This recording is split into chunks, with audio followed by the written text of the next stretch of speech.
Recién casada, mi suegra me ordenó que le subiera la comida a la habitación a mí. Cuñado. Me negué y ella me abofeteó delante de toda la familia. Inmediatamente, agarré la olla de guiso hirviendo y se la tiré por la cabeza. Saludos a los espectadores. Sin haber cumplido ni un día en la casa de su marido, la joven nuera arrojó una olla de potaje humeante sobre la cabeza de su suegra y luego hizo las maletas para volver a casa de sus padres. ¡Qué terrible! ¿Suceso ocurrió tras las puertas de ese matrimonio que parecía tan feliz? Les invito a escuchar el desarrollo de los acontecimientos a continuación. La boda entre Javier y yo acababa de terminar ayer. El patio de la casa de mis suegros, en un pueblo tranquilo de la provincia de Sevilla, todavía estaba cubierto de confeti rojo y algunos pétalos de rosa ya marchitos. El ambiente, ruidoso y festivo del día anterior, parecía haber desaparecido por completo, dejando solo una atmósfera sofocante, casi irrespirable. Desde la madrugada, tuve que levantarme temprano para limpiar y barrer desde el interior de la casa hasta el portal, y luego ponerme a fregar las pilas de platos y bandejas que quedaron del banquete de anoche. Me dolía la espalda y tenía las piernas destrozadas por haber caminado varios días con tacones altos. Pero en mi interior me decía que debía esforzarme por cumplir con mi deber como nueva nuera. En la casa de mi marido, al mediodía, los familiares de Javier comenzaron a llegar en masa para la comida del día después, lo que llamamos la tornáboda con la familia cercana. Las mesas se dispusieron en el centro del salón principal. El humo de una gran olla de cocido andaluz se elevaba, mezclándose con el olor a carne mechada, vinagre y el bullicio que llenaba un rincón de la casa. Doña Carmen, mi suegra, estaba sentada ocupando el lugar más importante en el gran sofá de madera noble pulida. Llevaba un vestido de seda color burdeos. Su rostro estaba frío y su mirada, afilada, se dirigía constantemente hacia mí, que estaba inclinada sirviendo platos de comida para los mayores. Javier estaba sentado justo al lado de su madre, levantando y bajando su copa de vino, ocupado atendiendo a los invitados, sin mirar ni una sola vez lo mucho que su esposa estaba sudando y trabajando. La comida transcurrió durante un rato, con risas y charlas resonando por toda la sala. De repente, doña Carmen golpeó fuertemente la mesa con los cubiertos, provocando un sonido seco. Toda la familia se calló. Levantó la barbilla hacia mí y su voz fría resonó con total autoritarismo. Elena, sirve inmediatamente un plato de comida bien lleno. Ponle mucha, pringá y los mejores trozos de carne y llévaselo a la habitación a Sergio. Lleva jugando a la consola allí desde por la mañana. Seguro que se muere de hambre. Date prisa. No hagas esperar a tu cuñado. Sergio es el hermano menor de Javier. Ya tiene más de 20 años, es alto y fuerte, pero increíblemente perezoso. Un niní de manual. Desde que puse un pie en esta casa como nuera, no lo he visto ayudar en nada. Solo está pegado al ordenador en la segunda planta. La orden de mi suegra me dejó atónita. Si estuviera enfermo, sería natural que la familia lo cuidara y le sirviera en la cama. Pero Sergio es un joven sano, fuerte, y abajo estaban sentados todos los tíos y familiares. ¿Por qué obligar a Cuatra, la cuñada, a subirle la comida a la habitación solo porque está ocupado jugando a videojuegos? Respiré hondo, tratando de mantener el tono más suave y mesurado posible. Doña Carmen, con todo respeto, la casa está llena de tíos y familiares. Sergio, ya es mayor. Permítame subir a llamarlo para que baje a comer con toda la familia para que sea más alegre y educado. Si se lo subo a la habitación, me temo que se acostumbrará a depender de los demás, y los mayores al verlo pensarán que en nuestra casa no hay orden ni concierto. Apenas terminé de hablar, la cara de doña Carmen cambió instantáneamente. Sus cejas se arquearon y su rostro se puso rojo de ira. Sintió que su autoridad como suegra estaba siendo amenazada delante de toda la familia. Sin dejarme explicar ni media palabra más, doña Carmen se levantó de golpe, señalándome directamente a la cara. «Ah, qué lista eres.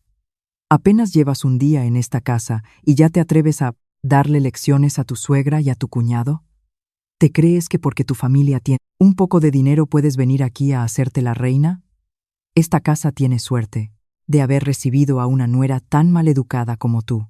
Antes de que pudiera reaccionar a esos insultos hirientes, de repente vi, en estrellas, una bofetada tremenda aterrizó directamente en mi mejilla izquierda.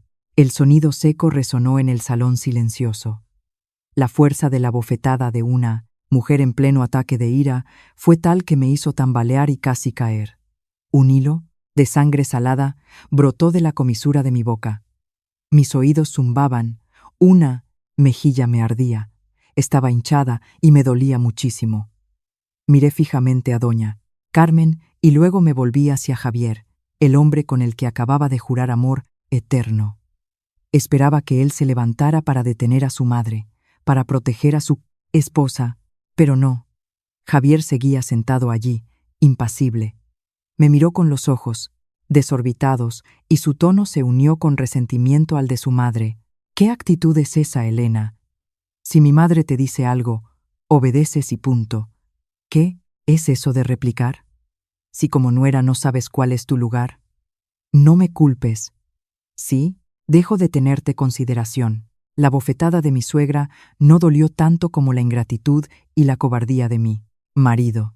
Mi corazón se sintió como si alguien lo hubiera estrujado y roto en 1000 pedazos. Todas mis ilusiones sobre un hogar feliz, sobre la paciencia para tener una casa en paz, se desvanecieron en humo en un instante. Me di cuenta de que me había equivocado completamente al entregar mi vida a este lugar oscuro. El ambiente en la casa en ese momento era denso, frío y sofocante hasta la asfixia. Los parientes de Javier, algunos miraban con los ojos desorbitados de sorpresa, otros murmuraban entre ellos, pero absolutamente nadie dio un paso al frente para decir media palabra. Consideraban que el hecho de que una suegra castigara a su nuera con violencia era algo natural para establecer la disciplina. La humillación se mezcló con una indignación extrema que brotó en mi pecho como un volcán, a punto de entrar en erupción. No lloré. Las lágrimas de debilidad fueron consumidas por el fuego del rencor en el momento en que Javier abrió la boca para unirse a su madre en los insultos hacia mí. Me enderecé. Me limpié la sangre de la comisura de los labios con la mano. Mi mirada fría recorrió cada rostro indiferente en esa casa extraña y se detuvo en doña Carmen, que estaba de pie con las manos en las caderas, triunfante. Si mi paciencia se consideraba cobardía, si mi respeto era pisoteado sin piedad, entonces no necesitaba guardar ninguna consideración por esta familia podrida. Sin dudar ni un segundo, me di la vuelta y agarré la gran olla de cocido, hirviendo que estaba sobre la mesa. El guiso acababa de ser sacado del fuego, todavía humeaba, con los garbanzos y la carne flotando bajo una capa de grasa anaranjada y caliente. Con todas mis fuerzas y mi rabia, arrojé todo el contenido de ese guiso hirviendo directamente hacia doña Carmen. Un grito desgarrador rompió el espacio. El caldo empapó el vestido de seda de mi suegra. Varios trozos de verdura y garbanzos se quedaron pegados en su pelo, aunque no estaba hirviendo a borbotones como para causar quemaduras graves de tercer grado. El calor del caldo fue suficiente para hacer que doña Carmen saltara, retrocediera presas del pánico y tropezara, cayendo de espaldas sobre el sofá. Toda la casa se alborotó como un nido de avispas. Unos gritaban al cielo, otros corrían a buscar toallas mojadas, algunos le tiraban de la ropa para limpiarla. Javier ayudó torpemente a su madre a levantarse y luego se volvió hacia mí, rugiendo furioso. ¿Te has vuelto loca, Elena? ¿Te atreves a tirarle caldo hirviendo a mi madre? ¿Te has cansado de vivir o qué? No me molesté en responderle. Dejando atrás el caos y los insultos a mis espaldas, me di la vuelta y caminé rápidamente hacia la habitación nupcial, decorada ridículamente de rojo. Agarré mi ropa de diario, metí todas mis cosas personales, mi DNI, el bolso que contenía todo el dinero de los regalos de boda y mi pequeña maleta de mano. Esta habitación, esta casa, de ahora en adelante, no quería volver a pisarla nunca más. Arrastré la maleta directamente hacia la puerta principal. Algunos parientes intentaron bloquearme el paso, pero al ver mi mirada decidida y fría, retrocedieron para dejarme pasar. Salí por el portal, paré un taxi que pasaba, cerca de la esquina, y le pedí al conductor que me llevara directamente a casa de mis padres, en el pueblo de al lado. Mi matrimonio comenzó ayer y terminó oficialmente este mediodía. El taxi arrancó llevando consigo la amargura, pero también un gran alivio. Al llegar a casa, mis padres estaban sentados en el porche preparando unas verduras para la cena. Al ver a su hija, que se había casado ayer, volver hoy con la maleta, con la cara hinchada y la marca de 5 dedos claramente visible, a mi padre se le cayó el cigarro al suelo.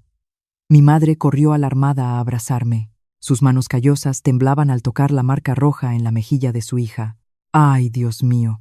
¿Qué te ha pasado, hija mía? ¿Quién ha sido el desgraciado que te ha pegado así? ¿Elena? Al escuchar la voz de mi madre, toda la fuerza y la resistencia que había intentado construir se derrumbaron por completo. Lloré a lágrima viva, como una niña, desahogando toda la frustración y el dolor.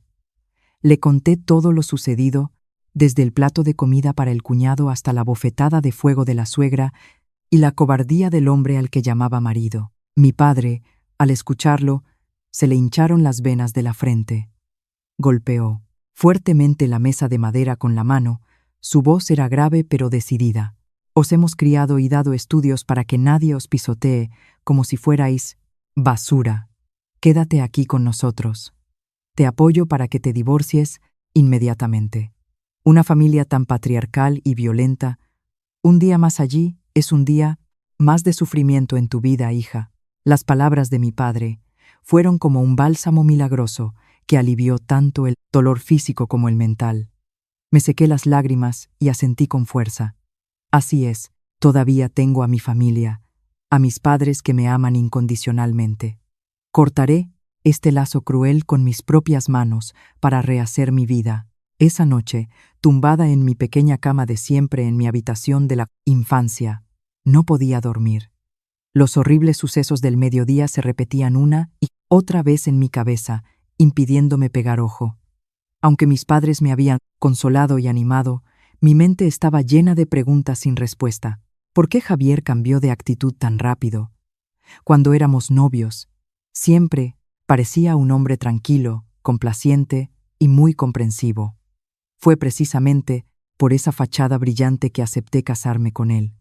¿Acaso el matrimonio es, realmente, la tumba del amor?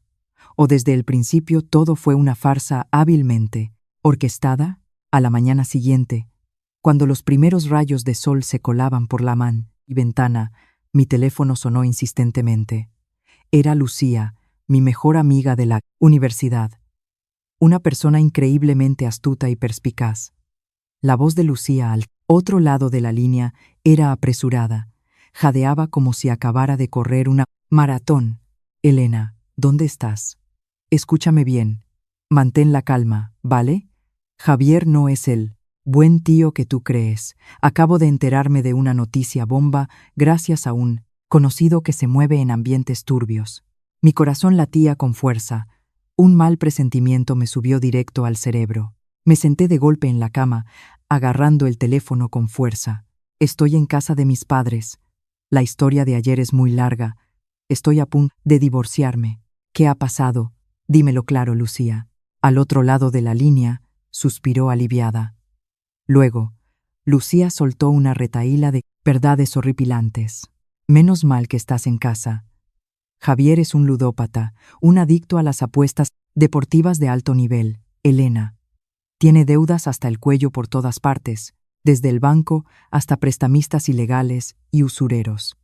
Los matones se están preparando para embargarle.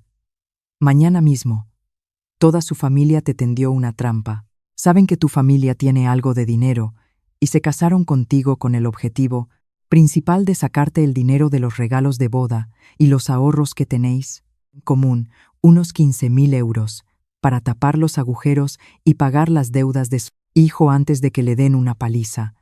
No le has dado el dinero todavía, ¿verdad? Cada palabra de Lucía Era como un martillazo directo a mis tímpanos. Me quedé helada. Una sensación de frío recorrió mi espalda. La imagen perfecta de una familia decente y buena se había roto, revelando una verdad sucia y cruel. Resulta que el hecho de que doña Carmen intentara imponer su autoridad y oprimirme desde el primer día no era solo el típico conflicto entre suegra y nuera. Era una maniobra de intimidación para doblegar mi voluntad y obligarme a entregar obedientemente todos mis bienes. Resulta que la actitud indiferente de Javier no era cobardía, sino la naturaleza de un estafador, dispuesto a vender la felicidad de su matrimonio para salvar su propio pellejo de los cobradores de deudas. Rápidamente aparté el edredón y me lancé hacia el bolso que estaba tirado en la esquina de la mesa. Mis manos temblaban mientras abría la cremallera de compartimento secreto para buscar la pequeña cartera. Al ver que la tarjeta bancaria y la cartilla de ahorros a mi nombre seguían allí, me atreví a respirar, soltando un largo suspiro de alivio. Todo el dinero, los 15.000 euros, que incluía lo que mis padres me dieron como capital, y los regalos en efectivo de la familia del novio, lo había juntado en una cuenta personal. Se suponía que anoche debía haberle dado esta tarjeta a Javier para que la gestionáramos juntos, como habíamos prometido, pero estaba tan cansada que me quedé dormida. Una coincidencia increíblemente afortunada me había salvado del borde de la bancarrota. Apreté la cartera contra mi pecho, las lágrimas volvieron a brotar, pero no por debilidad, sino por indignación y amargura por mi propia ingenuidad. La crueldad de esa familia superaba la imaginación de una chica que nunca había tropezado con la dureza de la vida. Volví a llamar a Lucía. Mi tono era más firme y frío que nunca. Tengo el dinero. Muchas gracias, Lucía. Ahora entiendo perfectamente la verdadera cara de esa familia. No han podido desplumarme. Seguro que no se quedarán tranquilos. Tal como predije, solo 2 horas después, el ruido de insultos resonó desde la entrada de la calle. Salí al porche y vi a doña Carmen, con una pequeña venda en la frente, liderando a 3 o 4 tías y tíos de la familia de Javier, avanzando agresivamente hacia la puerta de mi casa. Las cartas estaban sobre la mesa y esta vez no iba a retroceder. Los gritos agudos y desafinados desde la calle rompieron la tranquilidad de mañana. Apenas había levantado el tazón del desayuno sin haber probado bocado, cuando escuché la voz chillona y familiar de doña Carmen resonando claramente.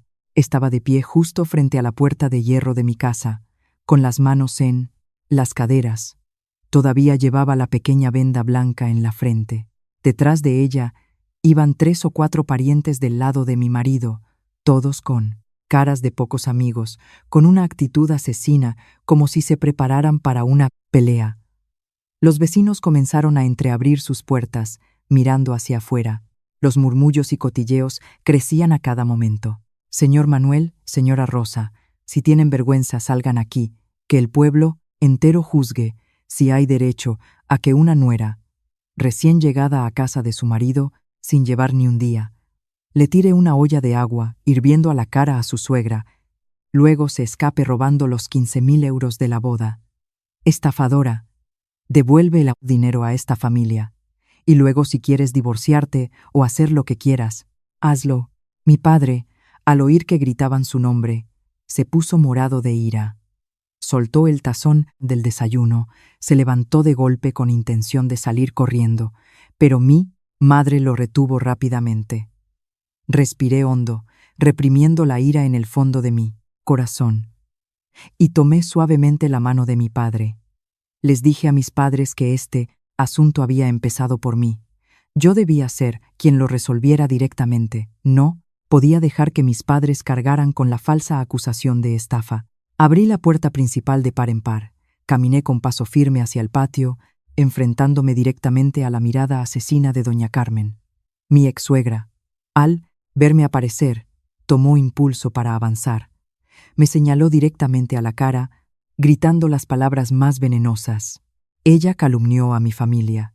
Dijo que le habíamos tendido una trampa a la familia del novio, que yo era una chica malcriada que solo buscaba el dinero de los regalos para luego buscar una excusa, montar un escándalo y huir con el dinero.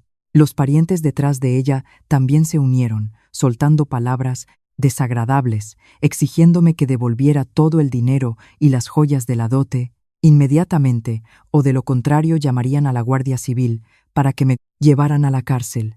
Me quedé en silencio escuchando su teatro. Esperé a que los insultos disminuyeran porque se quedaba sin aliento. Y entonces sonreí débilmente, alzando la voz lo suficientemente claro y alto para que los vecinos que miraban también lo escucharan perfectamente.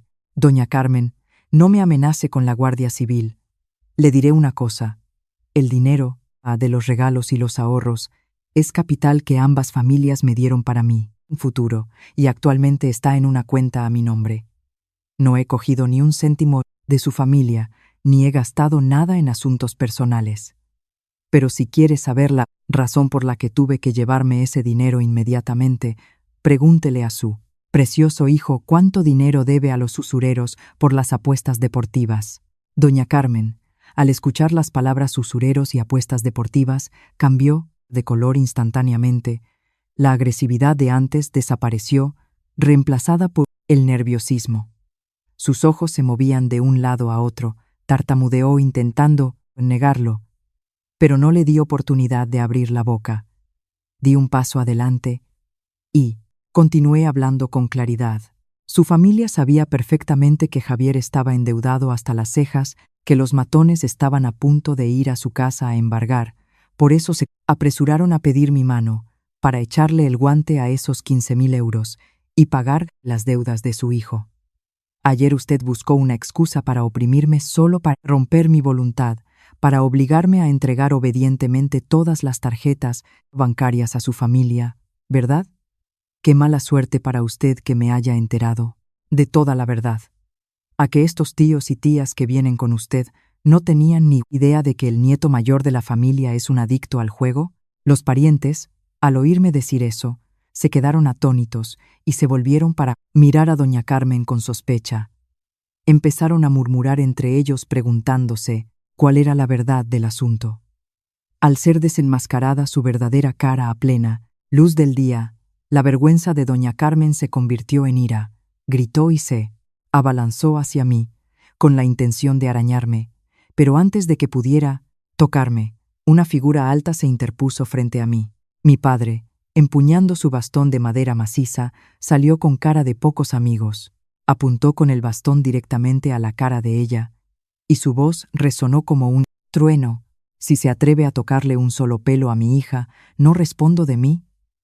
Su familia conspiró para engañar a mi hija, para empujarla al fango de las deudas de su hijo, ¿y ahora se atreven a venir aquí a montar un escándalo? El dinero que mi mujer y yo hemos ganado con sudor y lágrimas para nuestra hija, no sueñen con robar ni un céntimo para pagar las deudas de Javier. Lárguense todos de mi casa, inmediatamente antes de que llame a la Guardia Civil del pueblo para que los detengan a todos por alteración del orden público. Fuera.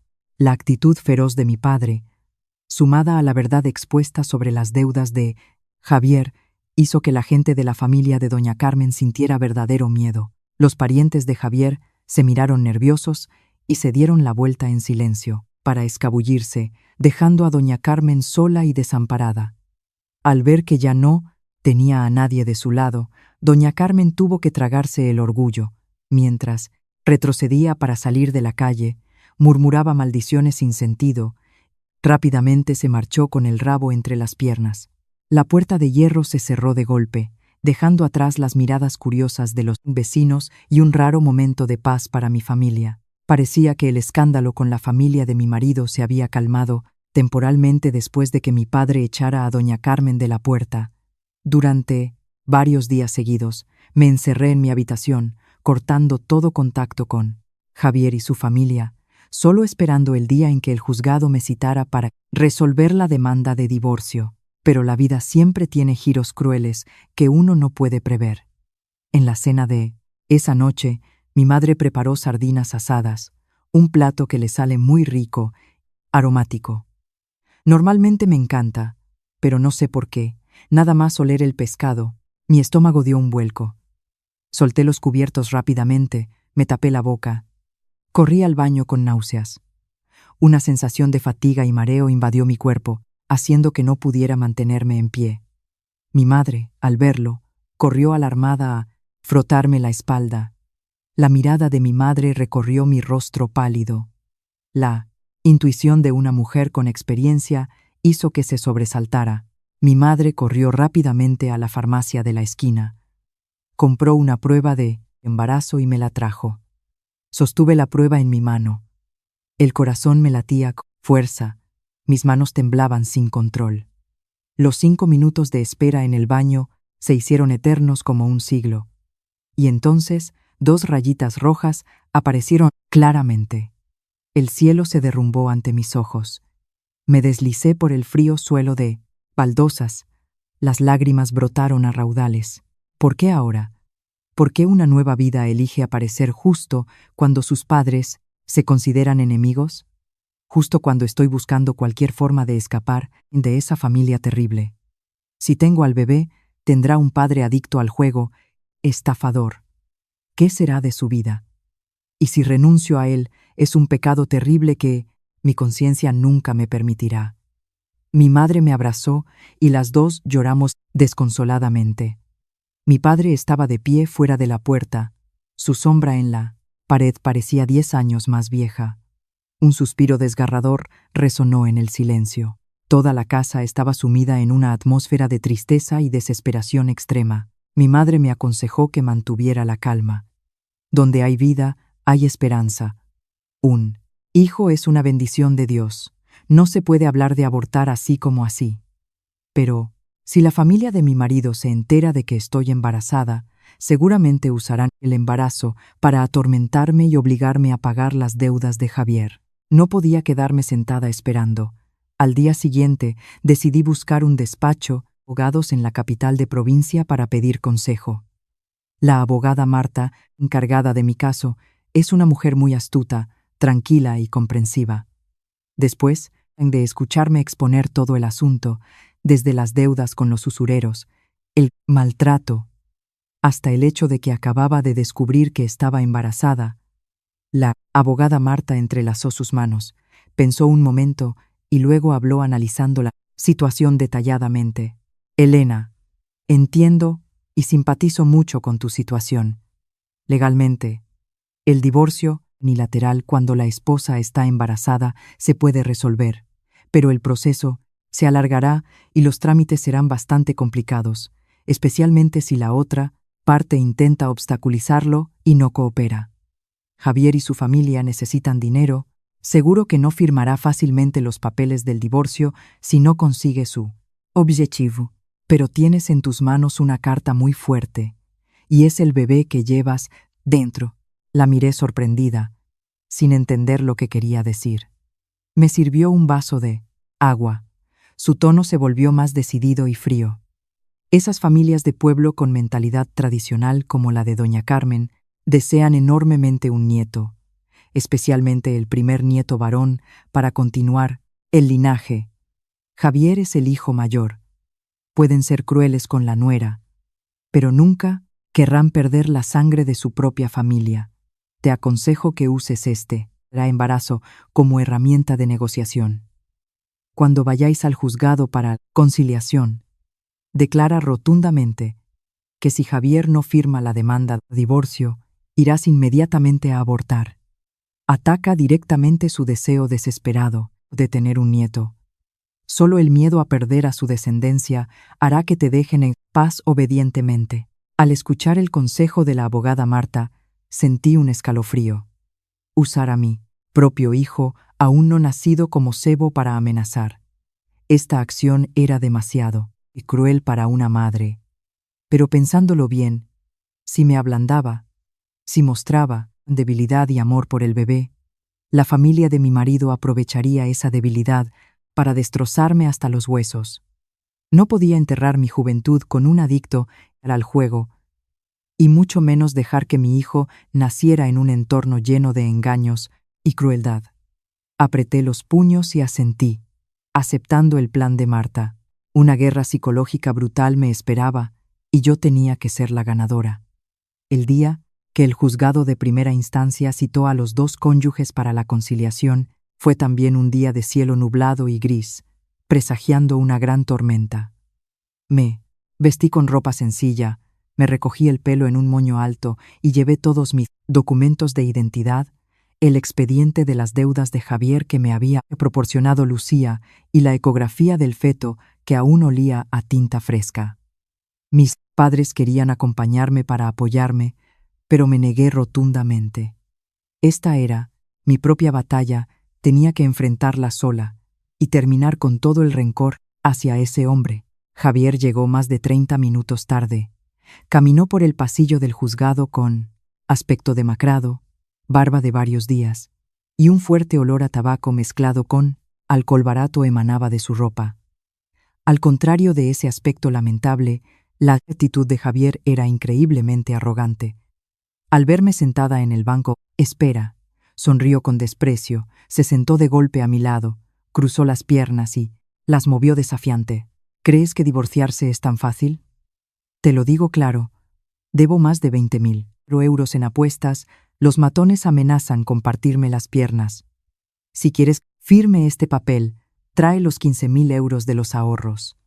Si no hay dinero, prepárate para seguir casada toda la vida.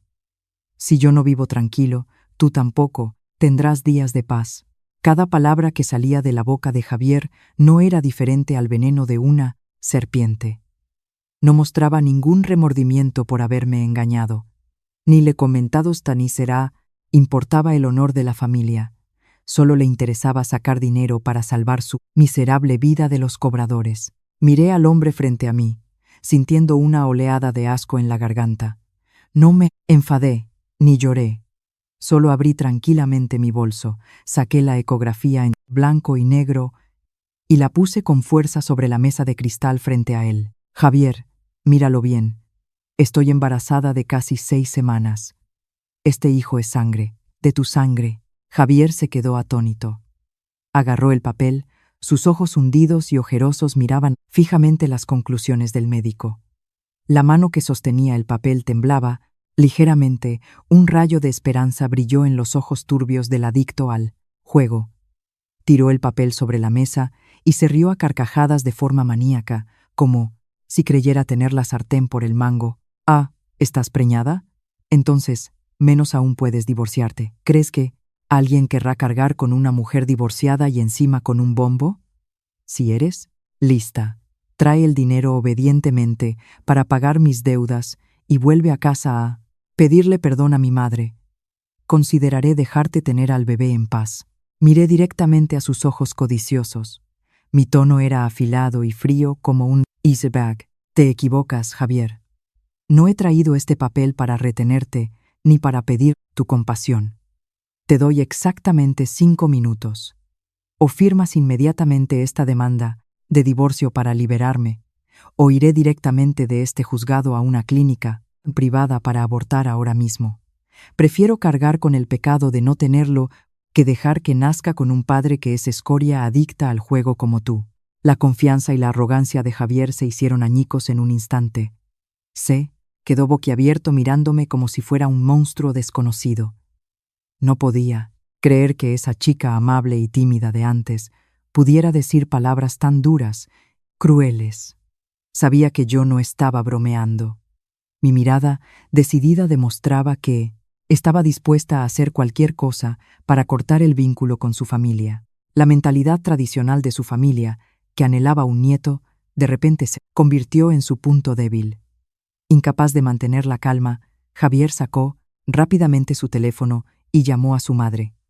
La voz de doña Carmen resonó a través del altavoz, llena de pánico y miedo. «Ay, Dios mío! Firma, hijo, firma ya. Salva a mi nieto. Eres el único hijo. Varón de la familia. La nuera puede irse y puedes casarte con otra, pero la sangre de nuestro nieto no se puede perder. No dejes que lo mate. Firma y luego reclamaremos al niño. Firma rápido». Los gritos de doña Carmen fueron la gota que colmó el vaso, rompiendo la última resistencia de Javier. Colgó el teléfono. Sus manos temblaban al coger el bolígrafo de la mesa. Apretó los dientes, mirándome con resentimiento y odio, pero sin poder hacer otra cosa. Bajo la mirada del funcionario del juzgado, Javier firmó a regañadientes su nombre en la esquina de la demanda de divorcio de mutuo acuerdo. Agarré el papel con cuidado, revisé la firma minuciosamente, lo doblé y lo guardé en mi bolso. En ese momento, sentí como si me hubieran quitado un peso de 1000 kilos del pecho. Me levanté sin mirar atrás ni una sola vez a Javier, y salí de la sala de conciliación con pasos largos y firmes. Fuera, en el pasillo del juzgado, comenzó a caer una lluvia torrencial, limpiando la atmósfera sofocante. A partir de hoy, me había quitado oficialmente el yugo llamado matrimonio, preparándome para entrar en un nuevo viaje lleno de espinas pero completamente libre. Al salir por la puerta del juzgado, llovía a cántaros. Las gotas pesadas me golpeaban la cara con un frío intenso, pero el frío en la piel no se podía comparar con el dolor que me desgarraba el alma. Con el papel del divorcio desayunando, mutuo acuerdo en la mano. Sabía que había ganado la batalla por mi libertad, pero el precio a pagar era demasiado alto. Paré un taxi y le pedí al conductor que me llevara directamente a una clínica ginecológica privada en la capital de la provincia. Sentada en el coche, mi mano acariciaba inconscientemente mi vientre a un plano. El corazón de madre se me encogía de dolor. La decisión de renunciar a mi propia sangre era lo más cruel que había hecho en mis 20 años de vida. Pero no tenía otra opción. Si tuviera al bebé, lo empujaría a una tragedia interminable, llevando la etiqueta de hijo de un adicto al juego y estafador, y con una abuela paterna malvada. Cerré los ojos con fuerza, pidiendo perdón en silencio a la pequeña vida que aún no había tomado forma. Perdóname, hijo mío, en esta vida no hemos puesto querida sino tenido suerte. Espero que encuentres un alma en una familia más pacífica y feliz. El pasillo de la clínica olía a desinfectante y se oían pasos apresurados. Hice los trámites, pagué y me senté encogida en el banco de espera frente a la sala de intervenciones. A mi alrededor había mujeres con todo tipo de expresiones, algunas tristes, otras inexpresivas. Cuando la enfermera dijo mi nombre, me levanté y di unos pasos pesados como si llevara plomo. El proceso fue rápido, pero el dolor físico y el vacío en el alma se aferraron a mí. Cuando desperté en la cama de recuperación, mis lágrimas empapaban la almohada. El último vínculo con Javier y su familia se había roto por completo.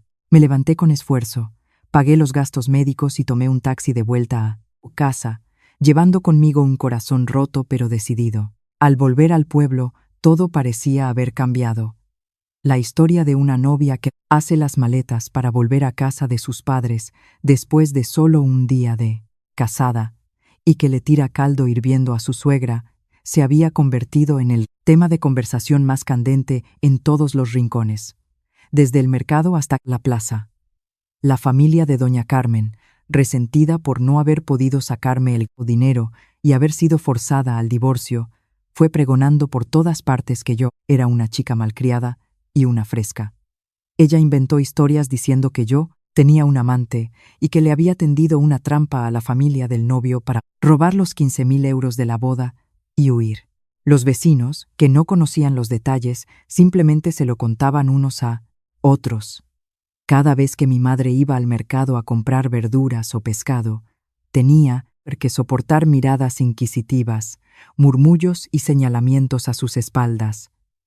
Mi padre, que siempre fue un hombre de honor, ahora siempre estaba fumando en silencio en el porche de casa.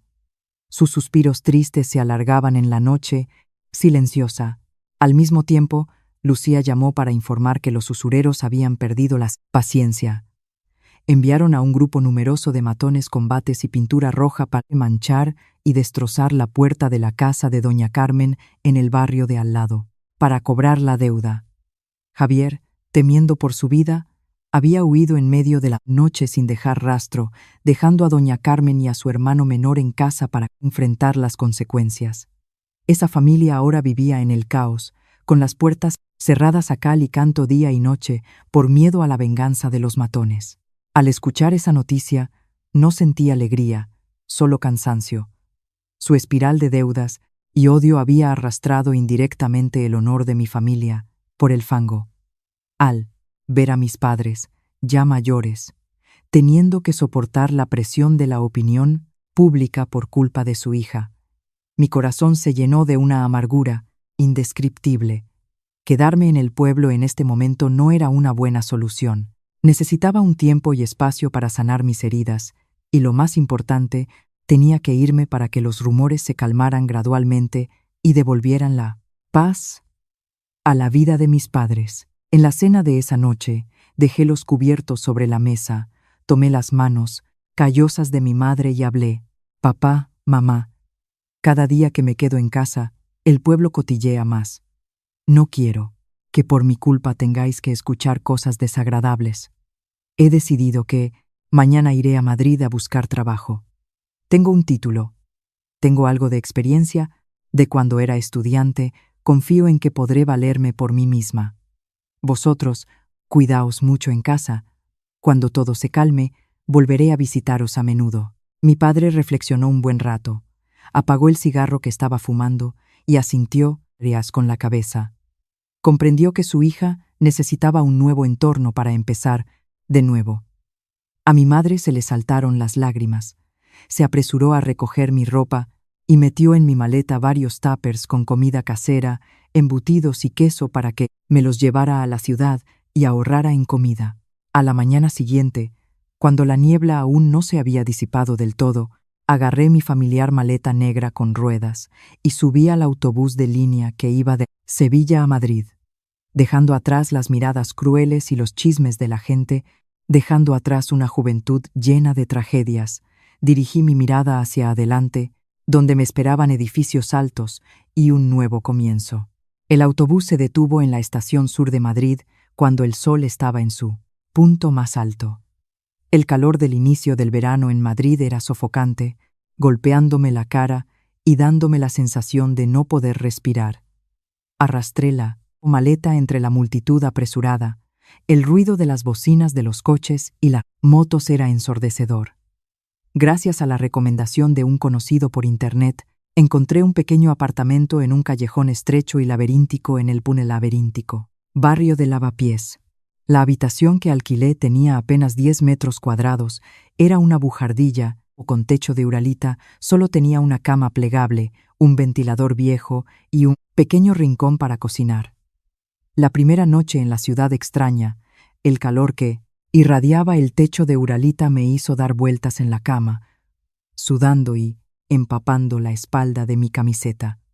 Mirando el techo manchado de humedad, la soledad y la autocompasión me invadieron, pero me mordí los labios, diciéndome a mí misma que debía ser fuerte, que no podía derrumbarme bajo ninguna circunstancia. Los días siguientes fueron una carrera constante, entregando currículums por todas partes. Con mi título universitario en economía y buenas notas, esperaba encontrar un trabajo de oficina estable para mantenerme. Pero las cosas no fueron fáciles. En algunos lugares me rechazaban porque no tenía mucha otra experiencia práctica, en otros me ponían pegas porque me acababa de casar, temiendo que me quedara embarazada pronto. El dinero que había traído se iba agotando. Mis comidas se limitaban a arroz blanco con la comida que me había preparado mi madre. Hubo momentos en los que me sentí estancada, pero la imagen de los ojos tristes de mis padres en el pueblo me impulsaba a seguir esforzándome. Y la suerte también me sonrió. A través de una página de empleo, me llamaron para una entrevista para un puesto de administrativa en una empresa mediana de importación y exportación. La persona que me entrevistó directamente fue Laura, la jefa de recursos humanos. Laura tendría unos 40 años, un rostro amable, una voz cálida y unos ojos muy brillantes. Al revisar mi currículum, no profundizó en experiencias profesionales rígidas, sino que preguntó más sobre mi situación personal. Con una extraña confianza, le conté una parte de mi triste historia sobre por qué dejé el pueblo para venir a la ciudad. Al terminar de escuchar, Laura asintió suavemente.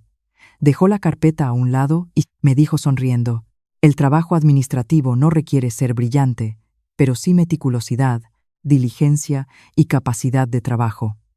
Veo en ti la determinación de alguien que quiere rehacer su vida. Empiezas mañana. El salario inicial puede no ser muy alto, pero si trabajas bien, la empresa no dejará que salgas perdiendo. Las palabras de Laura fueron como un arroyo fresco regando la tierra seca de mi corazón. Comencé el trabajo con todo mi entusiasmo y cuidado. Desde redactar documentos, archivar, gestionar el material de oficina, hasta apoyar a otros departamentos. Intentaba completar todo de la manera más rápida y precisa posible.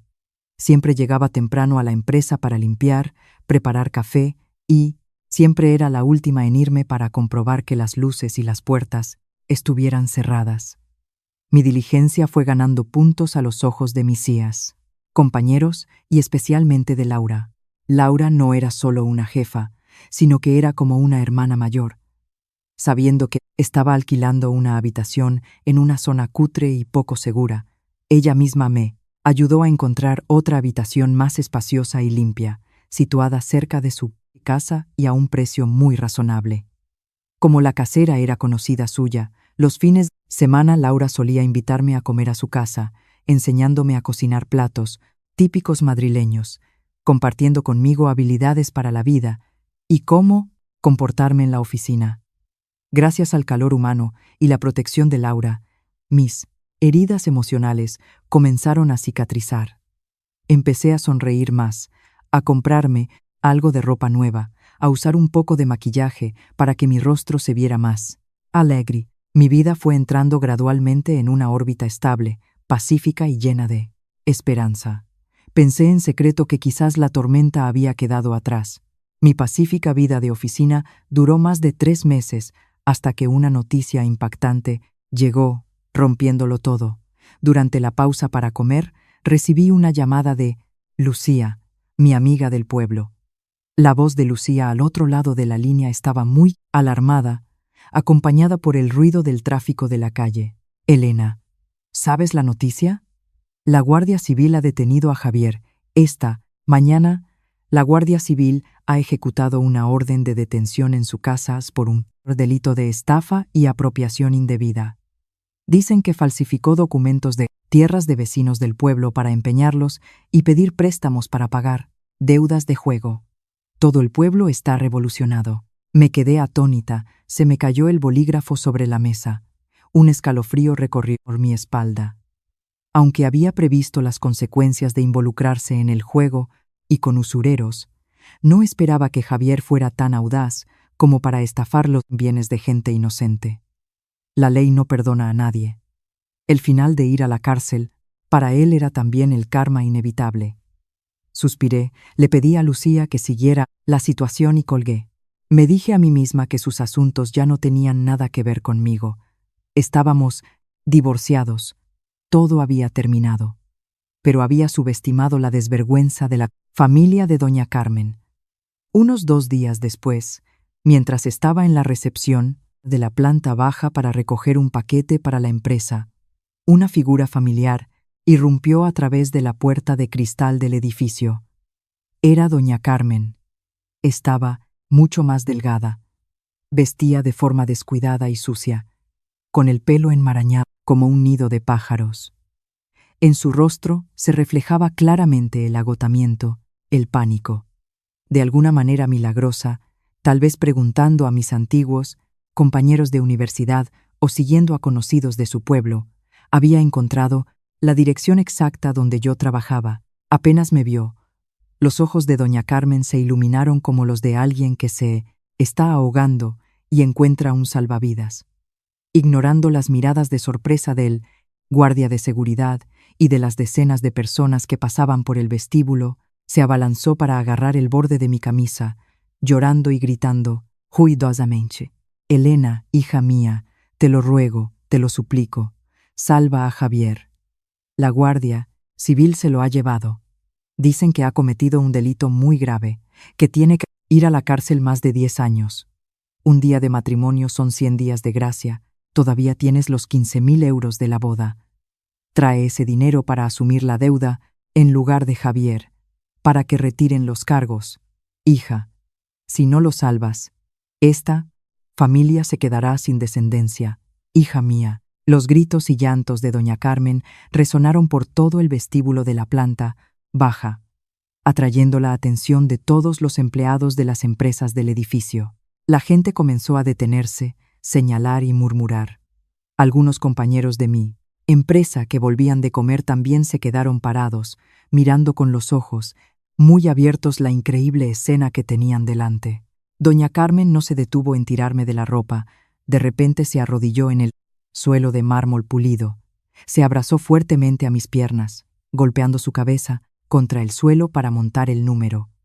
Las súplicas mezcladas con los sollozos, ahogados de una anciana madre, hicieron que los que no conocían la historia comenzaran a mirarme con ojos asesinos, considerándome una nuera despiadada, cruel y de sangre fría. Al verme acorralada en una situación tan embarazosa en público, mi corazón latía con fuerza por la ira. El pasado humillante volvió. La bofetada de fuego que me dio el primer día que llegué a su casa apareció claramente en mi mente. Entendí perfectamente que esto era solo una táctica de manipulación psicológica, aprovechando la multitud para obligarme a soltar el dinero de la dote para salvar a su hijo desastroso. Recuperé la calma, usé todas mis fuerzas para soltar las manos nudosas de doña Carmen de mis piernas, retrocedí un paso, manteniendo una distancia segura.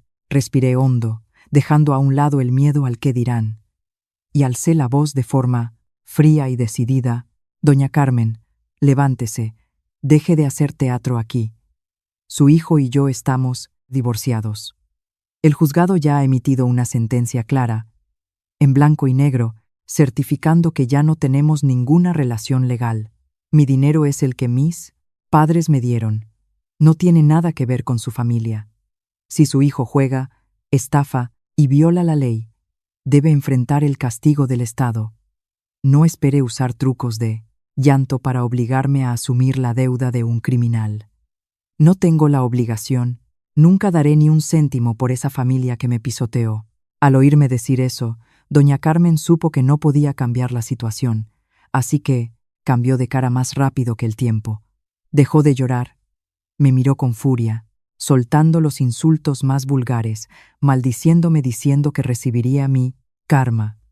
No queriendo prolongar la escena y afectar la imagen de la empresa, me dirigí a los 2 guardias de seguridad del edificio que estaban cerca.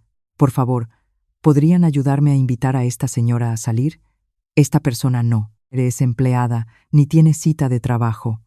El hecho de que esté causando disturbios aquí afecta mucho a la seguridad del edificio».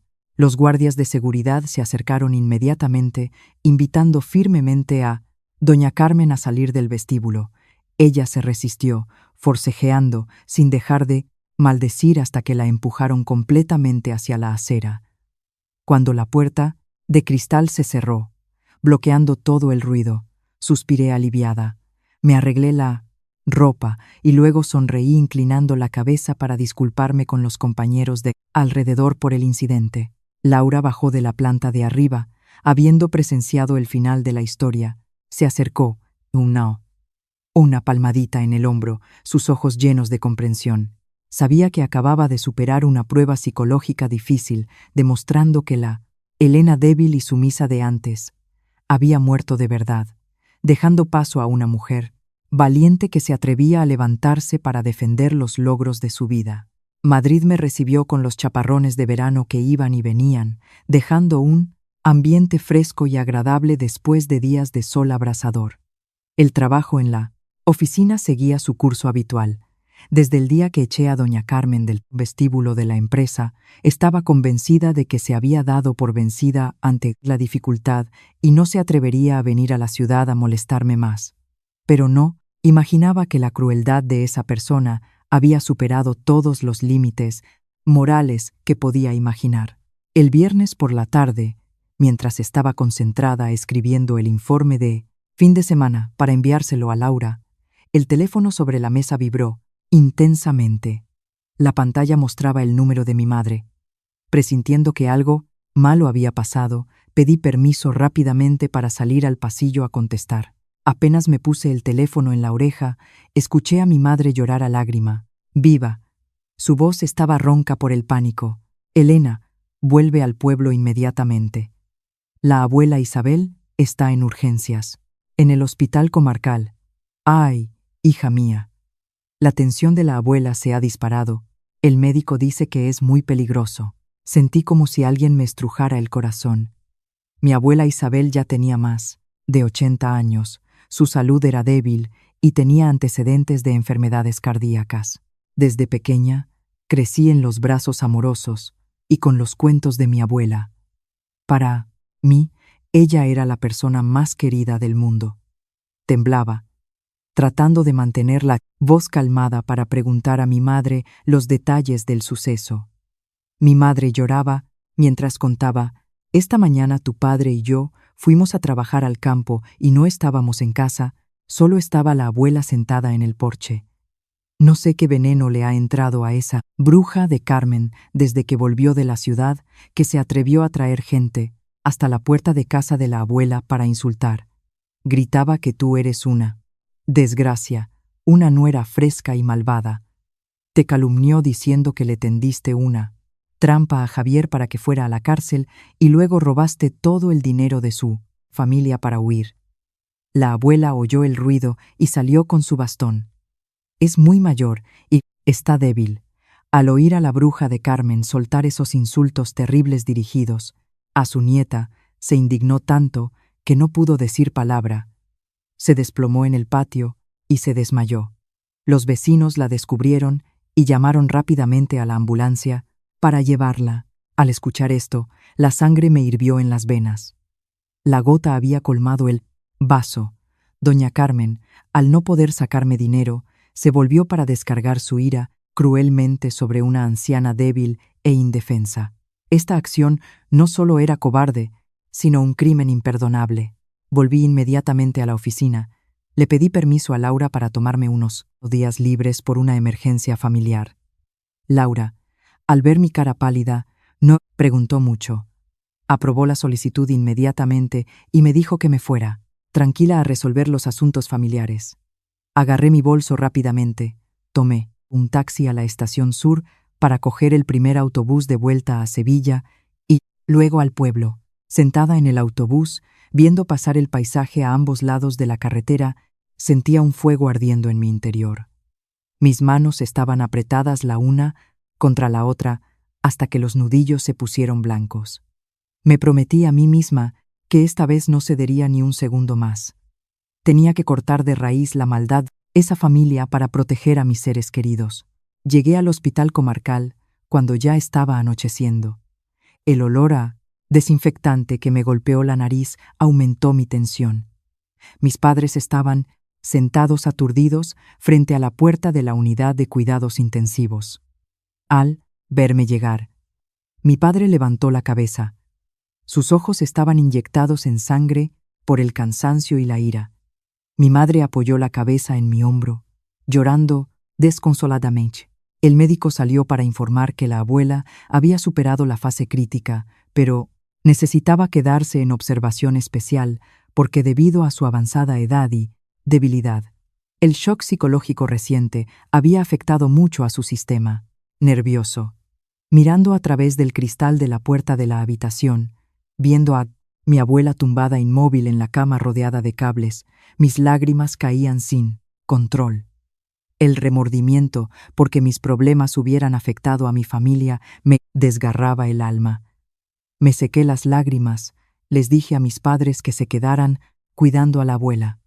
Yo pedí permiso para ir a casa a buscar más ropa y cosas personales. Pero mi verdadero propósito no era ir a casa. Abrí el portátil que llevaba conmigo, me conecté a Internet y descargué todos los archivos de imágenes, mensajes y extractos bancarios que Lucía me había enviado anteriormente. Eran todas las pruebas que demostraban que Javier pedía préstamos a usureros para jugar a las apuestas deportivas, los mensajes en los que exigía dinero y también sus transacciones de estafa sospechosas. Fui a una copistería en la calle principal imprimí todos esos documentos en un fajo de papeles grueso y los grapé con cuidado.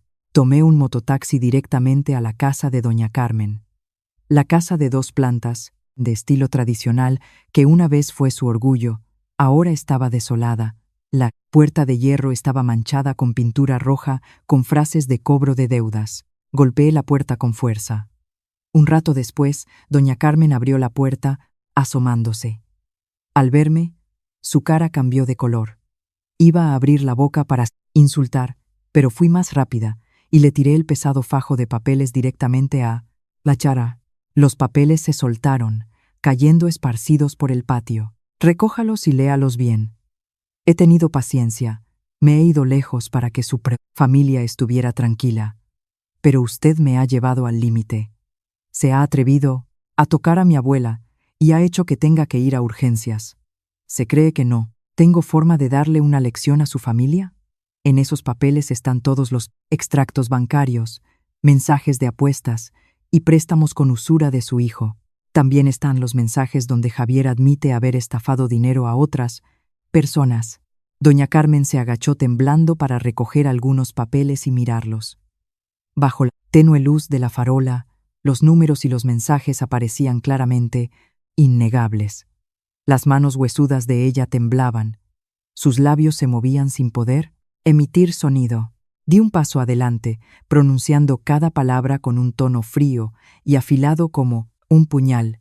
Le advierto por última vez, si de ahora en adelante usted o cualquier persona de esta familia se atreve a merodear cerca de mi casa, se atreve a soltar un solo insulto a mis padres y a mi abuela, entregaré todo este expediente directamente a la Policía Nacional para que investiguen. ¿Sabe cuántos años de cárcel son por el delito de estafa más el de organización de juego ilegal? Haré que su hijo se pudra en la cárcel y también la demandaré a usted por calumnias y difamación. ¿Me cree ahora? Mi furia y las pruebas contundentes derrumbaron por completo el último rastro de arrogancia de doña Carmen. Se derrumbó sobre el suelo de baldosas. Su cara no tenía ni una gota de sangre. El miedo extremo era evidente en sus ojos en blanco. Sabía que había tocado un nido de avispas. Dejando atrás a la mujer, malvada temblando en el suelo, me di la vuelta y salí directamente a la calle, sin mirar atrás. La oscuridad engulló esa casa sombría, y yo me dije a mí misma que tenía que ser aún más fuerte, porque la batalla para proteger el honor de mi familia acababa de empezar. Unos días después, la salud de mi abuela se estabilizó gradualmente y el médico le dio el alta para que volviera a casa a recuperarse. Pedí a la empresa trabajar a distancia durante una semana para quedarme en el pueblo ayudando a mis padres a cuidar de la abuela. Pensé que después de mi fría advertencia de esa noche, la familia de Javier aprendería la lección y mantendría la boca cerrada. Pero como dice el refrán, en pueblo pequeño, infierno grande. Al saber que Javier ya estaba en prisión preventiva, sus parientes, no resignados a ver que mi familia vivía tranquila, no se atrevieron a venir a casa a causar problemas, como antes. Cambiaron su estrategia para atacarme en el frente de las redes sociales. Una mañana, Lucía llegó corriendo a mi casa, con su smartphone de pantalla grande en la mano. Jadeaba, me arrastró a un rincón del jardín y abrió inmediatamente la aplicación de Facebook para enseñármela. Elena, mira esto. Los de la familia de Javier se han pasado de la raya. Han contratado a gente para usar perfiles falsos y publicar insultos contra ti en todos los grupos de vecinos de la comarca, e incluso en páginas de confesiones familiares con cientos de miles de miembros. Lee lo que han escrito aquí. Tomé el teléfono, mi mirada recorrió la pantalla. Un artículo largo publicado anónimamente con un título sensacionalista en negrita. El artículo contaba la historia de una nuera llamada A, del pueblo X, que tras casarse un día, reveló su naturaleza de cazafortunas, estafando todo el dinero y el oro de la boda por valor de miles de euros y huyendo a Madrid. No solo eso, el autor del artículo inventó descaradamente que esta nuera usó brujería y maltrato psicológico para presionar a su marido hasta el punto de que él cayó en depresión, se metió en el camino del juego y terminó en problemas legales. Debajo de la sección de comentarios había miles de reacciones compartiendo insultos crueles de la comunidad online. Me llamaban con los términos más desagradables, insultaban a mis padres por no saber educar a su hija. Al leer esas líneas llenas de calumnias y odio, me escocía la nariz. La lengua del mundo es realmente más afilada que una espada. Esos desconocidos en la red no sabían la verdad. Solo basándose en un artículo sin fundamento, estaban indispuestos a unirse para pisotear el honor de una chica. Mi madre volvió del mercado y al vernos a Lucía y a mí allí con caras tensas, preguntó. Al enterarse, mi madre se llevó las manos al pecho y lloró desconsoladamente. Mi padre fumaba pensativo, con la mirada perdida y triste. El honor familiar, mantenido durante generaciones, ahora estaba manchado por cobardes que se escondían detrás de un teclado. Respiré hondo, calmándome. Si me quedaba callada, la gente asumiría que esas calumnias eran ciertas. No podía dejar que mis padres salieran a la calle con la cabeza gacha sin atreverse a mirar a nadie. Miré a Lucía con ojos decididos. Lucía, ayúdame. Tengo que escribir un artículo de rectificación en mi página personal y enviarlo a esos mismos grupos. No puedo dejar que sigan cambiándolo blanco por negro. Lucía asintió enérgicamente. Las dos entramos en la habitación y encendimos el ordenador. Dediqué toda una mañana a redactar un artículo detallado, veraz y con todas las pruebas posibles.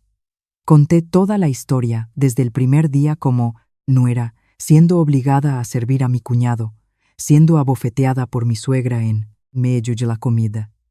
Adjunté la foto que me tomé de mi cara hinchada con la marca de los 5 dedos la tarde que ocurrió el incidente.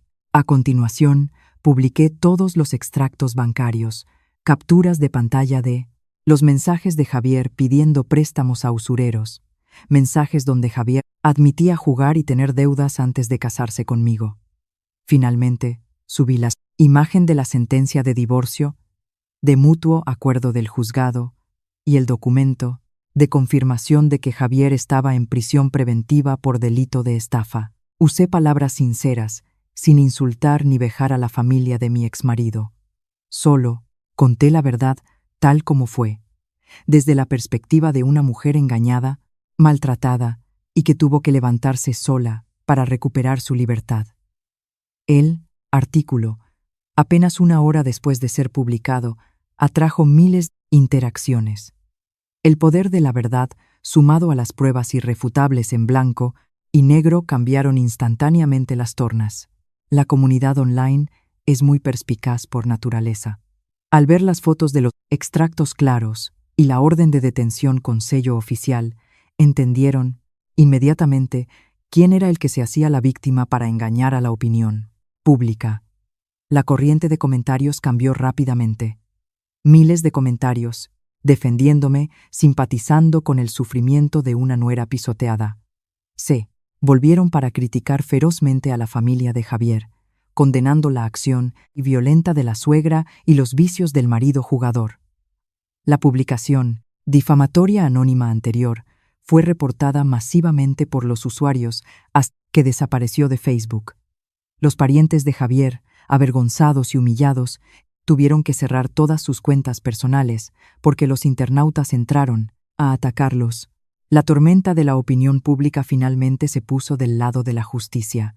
Mis padres suspiraron aliviados. Al salir a la calle, los vecinos les preguntaban y compartían con ellos en lugar de mirarlos con sospecha como antes. Había demostrado mi inocencia, limpiando mi nombre de la acusación de estafa. Pero no preví que la indignación de la comunidad online desencadenaría otro evento terrible en la vida real. La victoria en las redes sociales trajo a mi familia un breve periodo de paz. Todos en el pueblo entendieron mi situación, ya nadie murmuraba. Mi abuela también recuperó gradualmente su salud, ya podía caminar por el patio con su país, bastón. Me sentí tranquila para preparar mi equipaje y volver a Madrid para continuar mi trabajo. Pero justo la mañana que planeaba irme, Una desgracia inesperada golpeó a mi familia como un golpe traicionero desde las sombras. Esa mañana temprano, mi padre fue en su vieja bicicleta al mercado del pueblo para comprar un poco de ternera y huesos para hacerle un caldo a la abuela. El mercado del pueblo está a unos 3 kilómetros de mi casa, situado justo en un cruce de carreteras principales, siempre lleno de gente. Según contaron los vecinos que estaban allí, cuando mi padre acababa de comprar las cosas y estaba cogiendo la bicicleta para volver, un grupo de hombres tatuados con caras de pocos amigos le bloquearon el paso. El cabecilla de ese grupo de matones no era otro que Ricardo. Ricardo es el hermano menor de doña Carmen, es decir, el tío carnal de Javier. Era conocido en toda la comarca como un peligroso delincuente que se dedicaba al cobro de morosos y a la extorsión en negocios.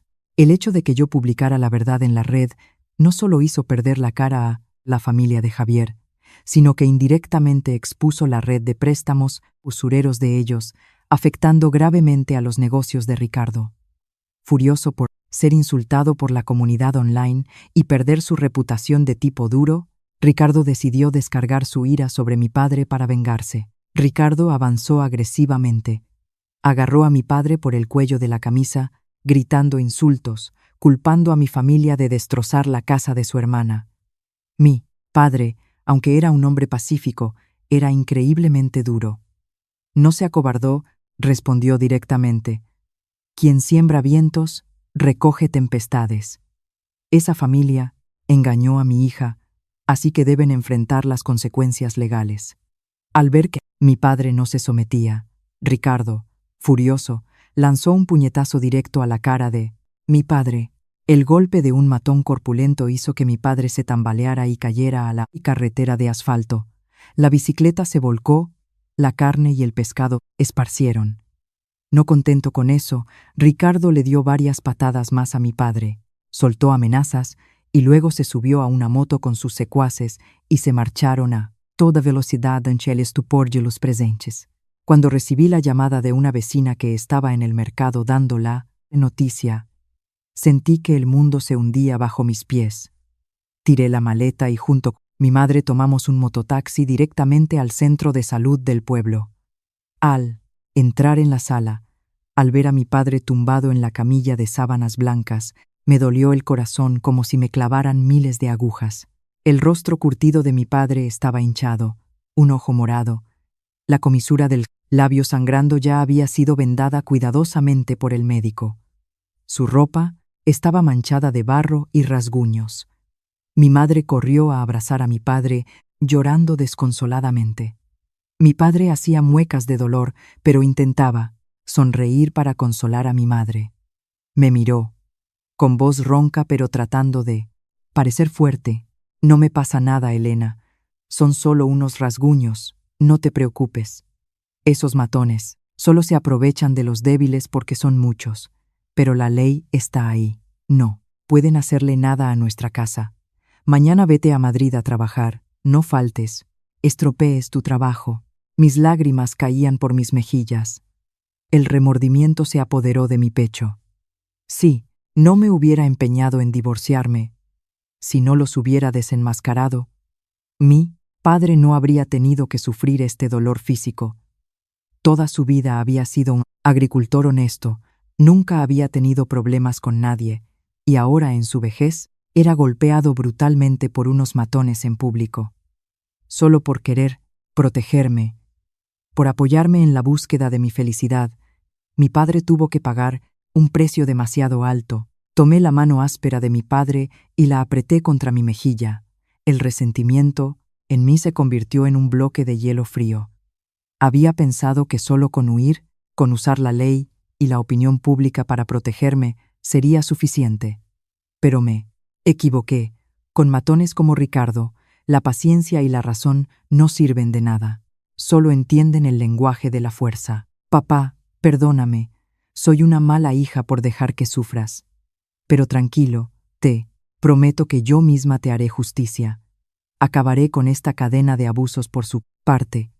No voy a huir más, papá. Salí al pasillo del centro de salud, secándome las lágrimas.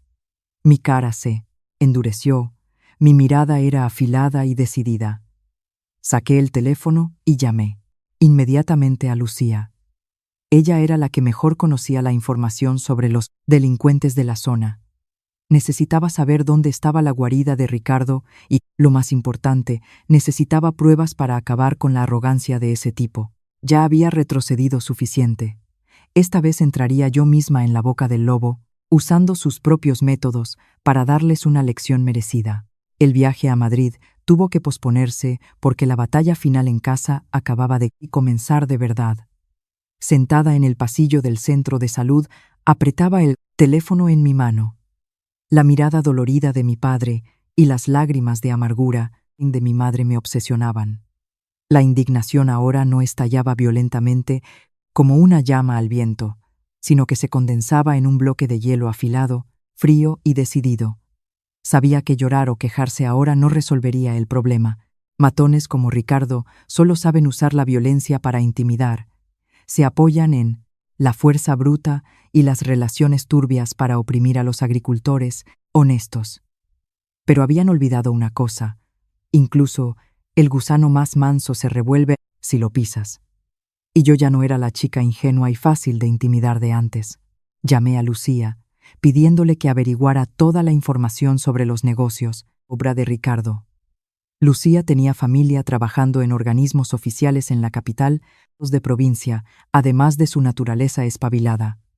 En menos de una tarde, Lucía me trajo un expediente increíblemente valioso. El origen de todo no estaba solo en el artículo que publiqué en la red. Resulta que Ricardo era el cabecilla de una red de usura, especializada en préstamos abusivos y organización de juego online. Todo el dinero que Javier tiraba en las apuestas deportivas era inyectado por Ricardo, bajo la forma de préstamos rápidos con intereses desorbitados. Los mensajes de las transacciones, los extractos de transferencias de la cuenta de Javier a una cuenta intermediaria y luego al bolsillo de Ricardo fueron recopilados completamente por Lucía. Ricardo era su tío carnal, pero era quien había empujado a su sobrino al camino de la cárcel para lucrarse. Ahora que Javier estaba detenido, la red estaba parcialmente expuesta. Ricardo estaba buscando cualquier forma de ocultar las pistas y golpear a mi familia para desahogar su ira. Con el expediente en la puerta mano, decidí hacer una jugada arriesgada. Esa tarde, el cielo estaba gris y plomizo. El viento soplaba en ráfagas frías. Le pedí a Lucía que me llevara hasta la tienda de empeños de Ricardo, situada al final del pueblo. Era una casa baja con techo de uralita en ruinas.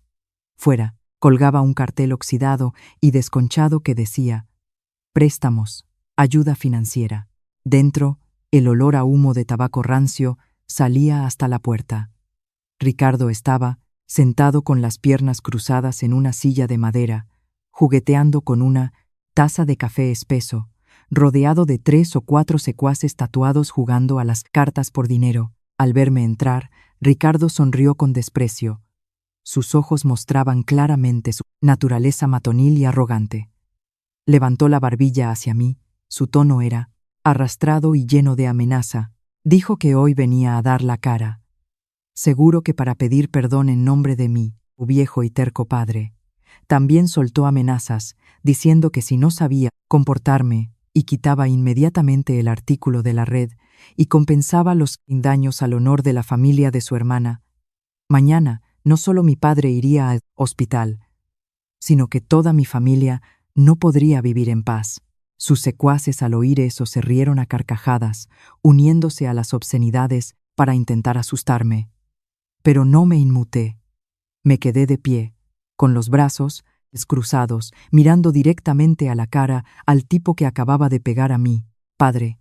No respondí a sus provocaciones, sino que con calma abrí mi bolso y saqué el fajo de papeles fotocopiados y grapados. Tiré con fuerza el fajo de documentos sobre la mesa de cristal frente a Ricardo. El sonido seco de los papeles al golpear hizo que las risas de los secuaces se apagaran de repente. Señor Ricardo, usted tiene demasiada confianza. Pegó a mi padre porque piensa que mi familia es débil y no puede hacerle nada, ¿verdad? Entonces abra bien los ojos y mire qué son estas cosas. Ricardo frunció el ceño, cogió el fajo de papeles para mirarlo. Apenas pasó 2 o 3 páginas, la cara del matón cambió por completo. De la arrogancia y chulería, su rostro pasó a estar pálido. Sus labios temblaban sin poder decir palabra. Vio claramente los extractos de transferencias a su nombre, los mensajes donde él indicaba a Javier cómo estafar dinero a otros para pagarle los intereses a él. Cada paso de su red de usura estaba expuesto en blanco y negro. Sudor frío comenzó a brotar en la frente de Ricardo. Levantó la vista para mirarme. Sus ojos ya no tenían agresividad, sino un pánico extremo. Di un paso adelante, apoyé las 2 manos en la mesa y dije con voz firme: sílaba por sílaba, le diré una cosa. Todos los originales de estos documentos los he entregado a una persona de confianza para que los guarde. Si hoy a mí o a cualquier miembro de mi familia nos pasa algo, o si se atreve a merodear cerca de mi casa un solo paso, todo este expediente será enviado directamente a la Unidad de Investigación de Delitos Económicos de la Guardia Civil de la provincia.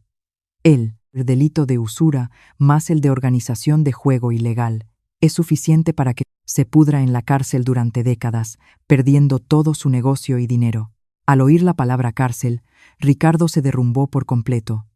Los secuaces de alrededor también se miraron nerviosos. Nadie se atrevió a decir ni mu. Los delincuentes temen más que nada que la ley intervenga.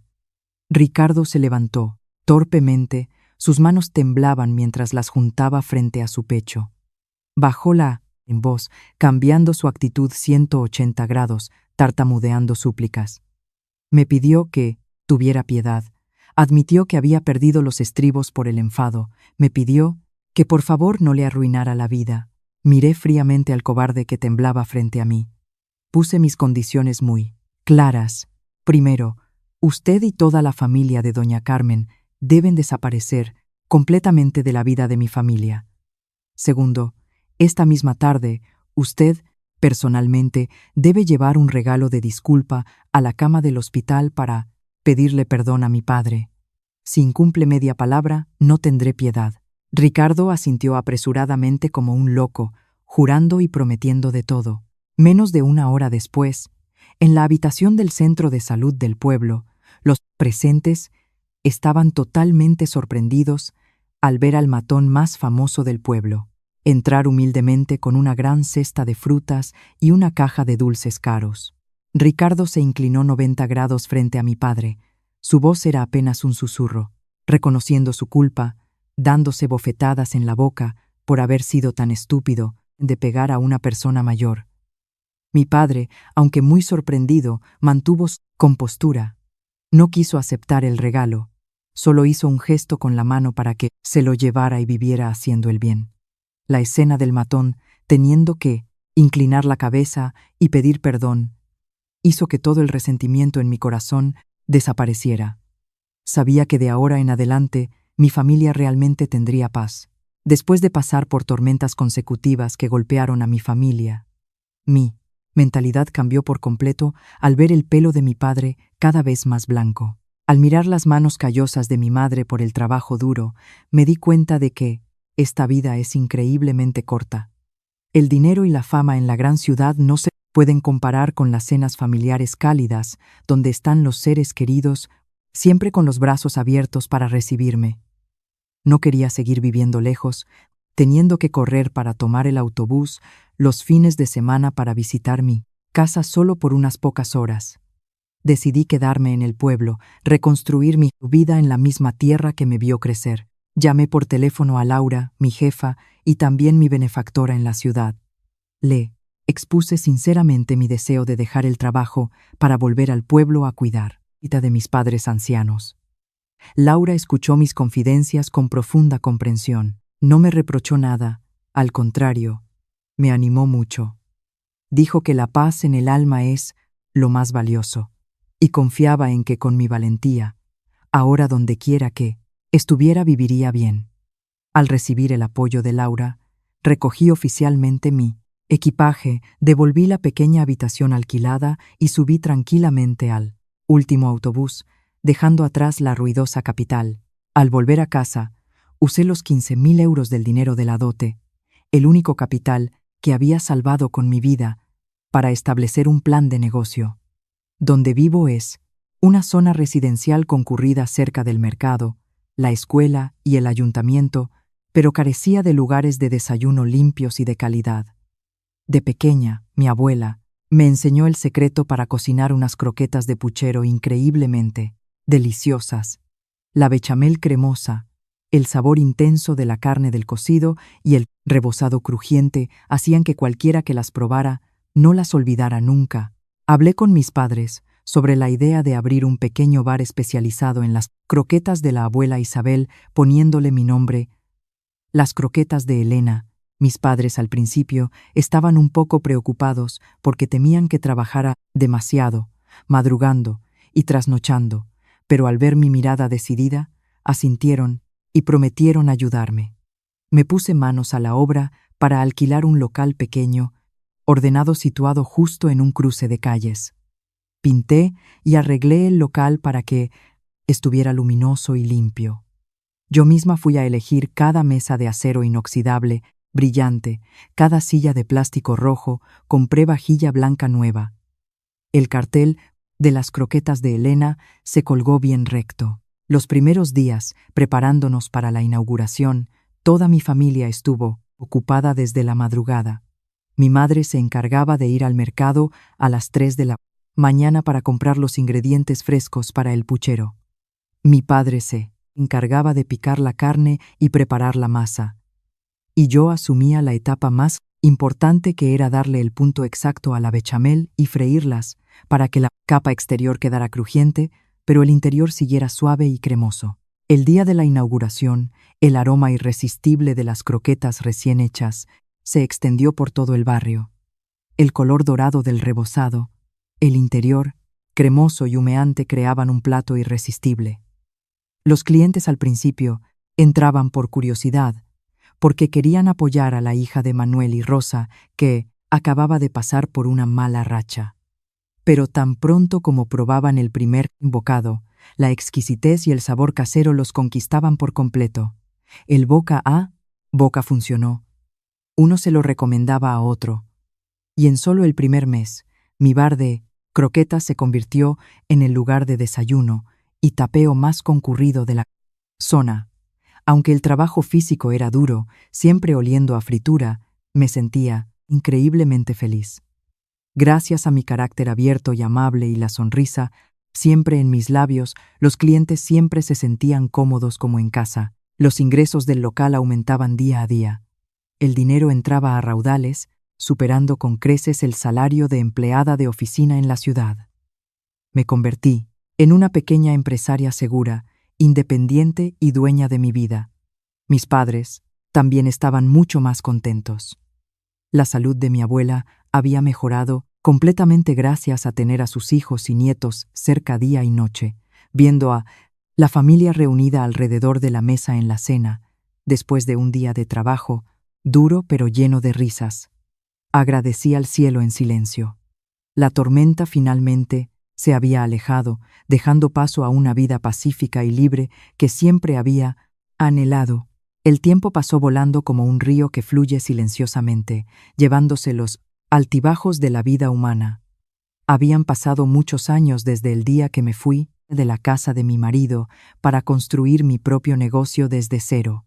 De no tener nada, Las Croquetas de Elena ahora tenía una posición sólida. Tuve que contratar a 2 ayudantes más para poder atender a la gran cantidad de clientes cada día. Mis padres ya eran mayores. No les dejaba hacer trabajos pesados, solo descansaban y disfrutaban de su vejez. Yo también había madurado, era más serena.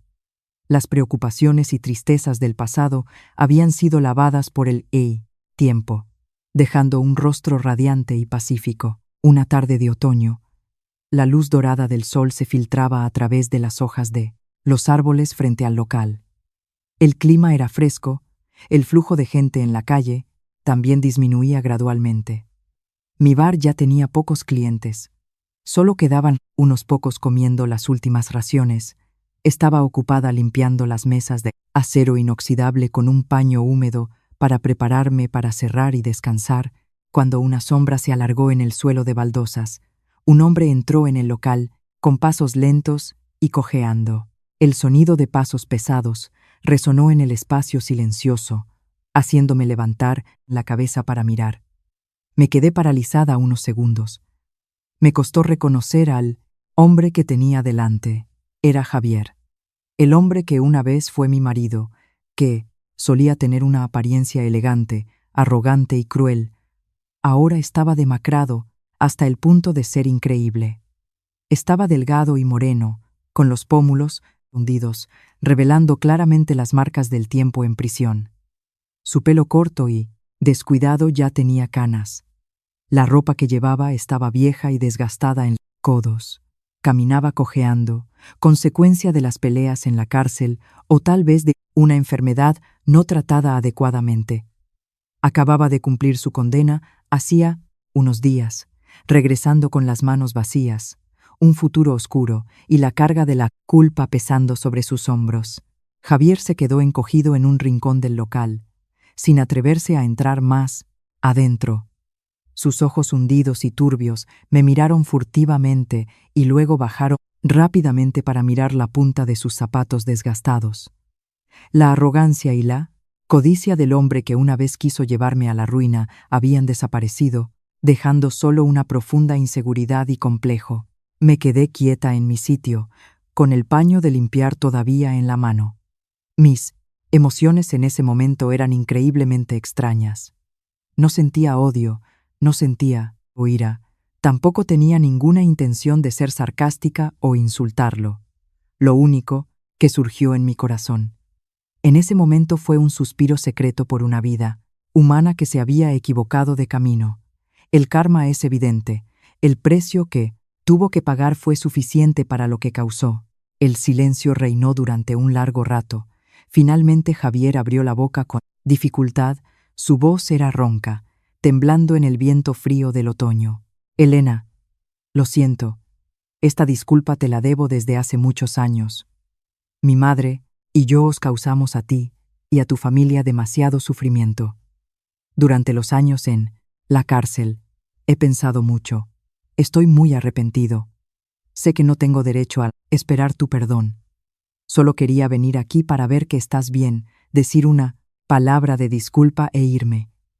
Cuídate mucho. Dichas estas palabras desde el fondo de su corazón, Javier se dio la vuelta y salió del local cabizbajo. Su figura encorvada y solitaria desapareció, gradualmente tras la curva del camino sombreado por los árboles. Su familia ahora estaba desolada y en ruinas, su madre anciana y enferma, él con antecedentes penales. La vida por delante para él sería una larga cadena de días de expiación. Me quedé mirando la espalda de Javier, dejando suavemente el paño sobre la mesa. Inconscientemente, una sonrisa de alivio floreció en mis labios. La sonrisa del perdón, de dejar ir completamente las ataduras del pasado. Su disculpa tardía era la última pieza que cerraba el triste capítulo de mi juventud. Todos los rencores y deudas habían sido barridos por el viento. El sol se estaba poniendo, el atardecer caía, tiñendo de rojo todo el pueblo tranquilo. Volví adentro para limpiar el mostrador, apagué las luces y cerré la persiana metálica. Mañana sería un nuevo día. Mis padres me esperaban en casa con la cena caliente. Mi vida a partir de ahora solo tendría días brillantes, libres y llenos de amor. Respiré hondo el aire fresco del pueblo y caminé rápidamente hacia mi hogar familiar, cerrando las tormentas en la vida de la chica llamada Elena. Al ver su sonrisa serena en su acogedor bar de croquetas, seguramente todos, nosotros nos sentimos aliviados. Queridos espectadores, quizás a través de esta historia nos damos cuenta de que la vida de una mujer es como un río con aguas turbulentas, muchas veces impredecible. Pero en lugar de resignarse y aguantar, conviviendo con el mal, la crueldad y la mentira, la mujer tiene todo el derecho a levantarse para liberarse y ser dueña de su propio destino. La independencia económica y una valentía firme son el escudo más sólido para protegerse ante las tormentas de la vida. La historia también es una prueba muy clara de la ley del karma en la vida. Aquellos que siembran el mal usan trucos sucios para engañar y pisotear a otros, como la familia de Javier, finalmente tienen que pagar el precio con la soledad, la ruina y la cárcel. Viviendo en este mundo, tratando a los demás con sinceridad y tolerancia es como se espera cosechar frutos dulces. Mientras que los cálculos mezquinos solo te llevan a un callejón sin salida oscuro. Y la lección más profunda que queda es el perdón. Elena sonrió al ver al hombre que una vez la hizo sufrir marcharse. No porque olvidara las viejas heridas, sino porque entendió que soltar el odio es la mejor manera de desatar el alma, abriendo el camino a un futuro pacífico. A veces, perdonar a los demás es el regalo más valioso que nos damos a nosotros mismos. Gracias a los espectadores por dedicar su valioso tiempo a escuchar la historia completa de hoy. Les deseamos salud, paz y felicidad.